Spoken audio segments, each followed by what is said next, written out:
trickle of smoke sketched a chalky line up the solid blue of the sky, wavered high up, and faded. Ralph frowned. I wonder how far off you could see that. Miles. We don't make enough smoke. The bottom part of the trickle, as though conscious of their gaze, thickened to a creamy blur which crept up the feeble column. They've put on green branches, muttered Ralph. I wonder. He screwed up his eyes and swung round to search the horizon. Got it! Jack shouted so loudly that Ralph jumped. What? Where? Is it a ship? But Jack was pointing to the high declivities that led down from the mountain to the flatter part of the island. Of course! They'll lie up there! They must, when the sun's too hot!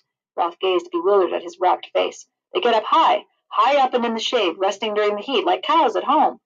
I thought you saw a ship. We could steal up on one, paint our faces so they wouldn't see, perhaps surround them, and then— Indignation took away Ralph's control. I was talking about smoke. Don't you want to be rescued? All you can talk about is pig, pig, pig. But we want meat. And I work all day with nothing but Simon, and you come back and don't even notice the huts. I was working too, but you like it, shouted Ralph. You want to hunt, while I— They faced each other on the bright beach, astonished at the rub of feeling. Ralph looked away first, pretending interest in a group of little ones on the sand. From beyond the platform came the shouting of the hunters in the swimming pool. On the end of the platform, Picky was lying flat, looking down into the brilliant water.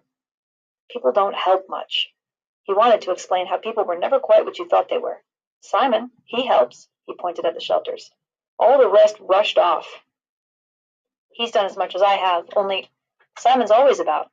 Ralph started back to the shelters with Jack by his side. Do a bit for you, muttered Jack, before I have a bathe. Don't bother. But when they reached the shelters, Simon was not to be seen. Ralph put his head in the hole, withdrew it, and turned to Jack. He's buzzed off. Got fed up, said Jack, and gone for a bathe. Ralph frowned. He's queer. He's funny. Jack nodded, as much for the sake of agreeing as anything, and by tacit consent they left the shelter and went toward the bathing pool.